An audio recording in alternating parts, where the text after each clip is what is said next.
বিসমিল্লাহির রহমানির রহিম। আসসালামু আলাইকুম ওয়া রাহমাতুল্লাহ। শবে বরাত কি, আর এটিকে কেনই বা পালন করা হয়ে থাকে? এই রাত্রিতে ইবাদত করা কতটা জরুরি এবং রাসূলুল্লাহ সাল্লাল্লাহু আলাইহি সাল্লাম এই রাতের সম্বন্ধে কি উপদেশ দিয়েছেন? আল্লাহ রাব্বুল আলামিনের কাছে শবে বরাতের রাত বাদ দিয়ে আর কোন কোন রজনী সবচেয়ে বেশি প্রিয়? তো এই সমস্ত প্রশ্নের উত্তর আজকের এই ভিডিওতে আমরা খুব সুন্দর করে উপস্থাপন করার চেষ্টা করব। সেই সঙ্গে আমরা এটিও জানবো যে শবে বরাতের রাতে মৃত্যুর ফেরেশতা আমাদের ঘরে কেন এসে থাকে। সেই জন্য ভিডিওটি খুবই সুন্দর একটি ভিডিও হতে চলেছে। আপনি জুড়ে থাকুন আমাদের সঙ্গে শেষ পর্যন্ত। আর হ্যাঁ, সেই সঙ্গে ভিডিওটিতে একটি ছোট লাইক অবশ্যই করবেন।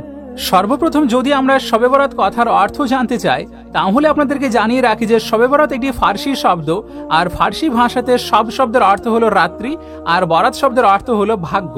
মানে সহজ ভাষাতে শবে বরাতের অর্থ হলো ভাগ্য নির্ধারণের রাত্রি। কিন্তু এটিকে বিভিন্ন দেশে বিভিন্ন নামে ডাকা হয়ে থাকে। যেমন ইরান এবং আফগানিস্তানে এটিকে নিম সাবান বলা হয়, আরবি ভাষাতে এটিকে নিস সাবান বলা হয়, আর আমাদের এই উপমহাদেশের মানুষেরা এটিকে শবে বরাত বা লাইলাতুল বরাত বলে থাকেন। সেখানে আবার তুর্কি ভাষাতে এটিকে বিরাত কান্দিলি বলা হয়। এই রাতের জন্য আরবি শাবান মাসের 15 তারিখে রাতকে নির্ধারণ করা হয়েছে। এই রাতের এতটাই ফজিলত আছে যে যদি কোনো বান্দা সওয়াবের আশাতে ইবাদত করতে শুরু করে এবং আল্লাহ রাব্বুল আলামিনের কাছে পবিত্র নিয়তে নিজের গুনাহ থেকে মাফ চাইতে থাকে, তাহলে আল্লাহ রাব্বুল আলামিনও খুব তাড়াতাড়ি মাফ করে দেন। তো আসুন এবার আমরা জেনে নিই আল্লাহ রাব্বুল আলামিনের কাছে সবচেয়ে ফজিলতপূর্ণ রাত্রি কোনগুলো। প্রথম হলো লাইলাতুল কদর, যেটি রমজানের শেষ ধাপে পড়ে থাকে। 2 নম্বর হলো ঈদুল ফিতরের রাত। 3 নম্বর হলো ঈদুল আজহা রাত মানে কুরবানির রাত। নাম্বার 4 হলো 15 শাবানের রাত মানে শবে বরাতের রাত। এবার যদি বলেন এই রাতগুলোর কতটা বিশেষত্ব আছে, তাহলে আপনাদেরকে জানিয়ে রাখি যে যেমন কোনো দেশের সরকার সম্পূর্ণ বছরের বাজেট একটি দিনে পেশ করে থাকে, মানে সম্পূর্ণ বছরে তিনি কত টাকা খরচ করবেন তার পেশ করে থাকেন, ঠিক তেমনই ভাবে এই রাত্রিতে আসছে বছরের কুদরতি কাজের হিসাব নিকাশ আল্লাহ রাব্বুল আলামিন ফেরেশতাদেরকে দিয়ে দেন। তো এখানে কিছু মানুষদের এমন প্রশ্ন থাকে যে এই রাত্রিতে কি কোনো বিশেষ ইবাদত আছে? তাহলে আপনাদেরকে জানিয়ে রাখি এই রাত্রিতে কোনো ফরজ কিংবা সুন্নত কিংবা ওয়াজিব ইবাদত নেই যেটা আল্লাহ তাআলা আদেশ করেছেন।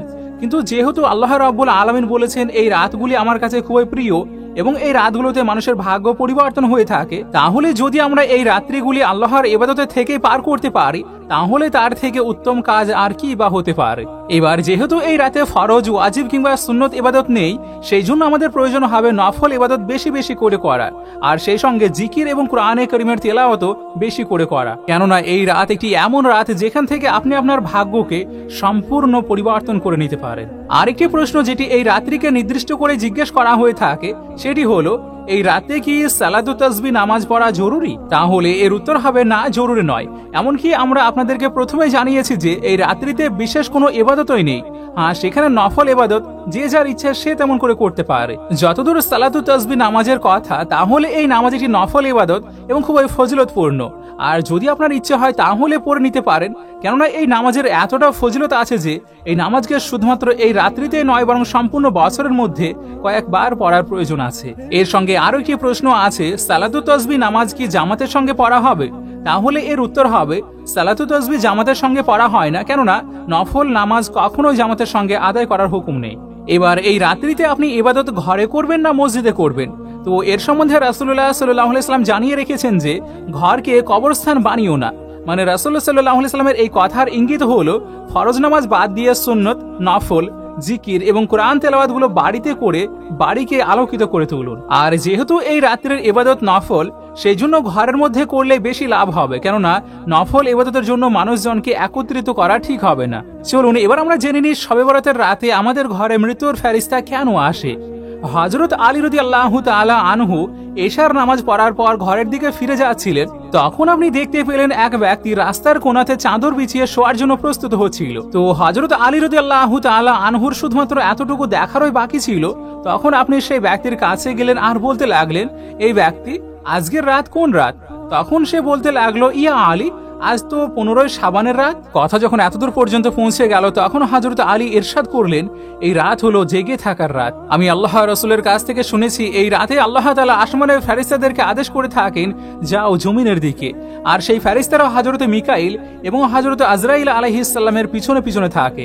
এরপর হযরত মিকাইল এবং হযরত আজরাইল আলাইহিস সালাম প্রত্যেক ঘরে এসে থাকেন, কেননা আল্লাহ তাআলার হুকুম হয় যে যদি এই রাতে আমার কোনো বান্দা নিজের গুনাহের জন্য আফসোস করে থাকে আর আজকের সময় ভালো আমল করার প্রতিশ্রুতি করে থাকে, তাহলে মিকাইল তার ভাগ্যকে পরিবর্তন করে আজকের সময়ের জন্য বেশি বেশি রিজিক আর মাল দৌলত লিখে রাখো। হে আজরাইল, প্রত্যেক ঘরে ঘরে গিয়ে দেখো আসছে বছরে যেই যেই ঘরে যারা মরতে চলেছে তাদেরকে জানিয়ে দাও তারা যেন ঘুম থেকে জেগে নিজের আল্লাহর ইবাদত করতে শুরু করে, কেননা তার জীবনে শুধুমাত্র এতটুকু নিঃশ্বাস আর এতটুকু স্পন্দনই বাকি আছে।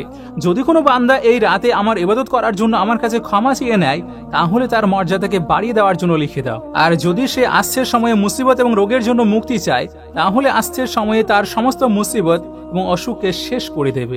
হযরত আলী রাদিয়াল্লাহু তাআলা আনহু সেই ব্যক্তিকে বললেন, এই ব্যক্তি এই রাতে তোমার পরওয়ারদিগারের হুকুম হয়ে থাকে যে হে ফেরেশতা সকল প্রত্যেক ঘরে তল্লাশি করে দেখো আজকের এই রাতে কোনো মানুষের কোনো দোয়া যেন থেমে না যায়। আল্লাহ তাআলা যেন আমাদের এই সমস্ত রাত্রিগুলিতে বেশি বেশি করে আমল করার তৌফিক দান করেন, আমিন। ভিডিও ভালো লাগার সবচেয়ে খুব সুন্দর ইজহার হলো ভিডিওটিকে আপনি আপনার ফ্যামিলি এবং প্রিয়জনের মাঝে অবশ্যই শেয়ার করুন। আপনাদের সঙ্গে আমি নাহিদ, আমাদের সঙ্গে জুড়ে থাকার জন্য শুকরিয়া।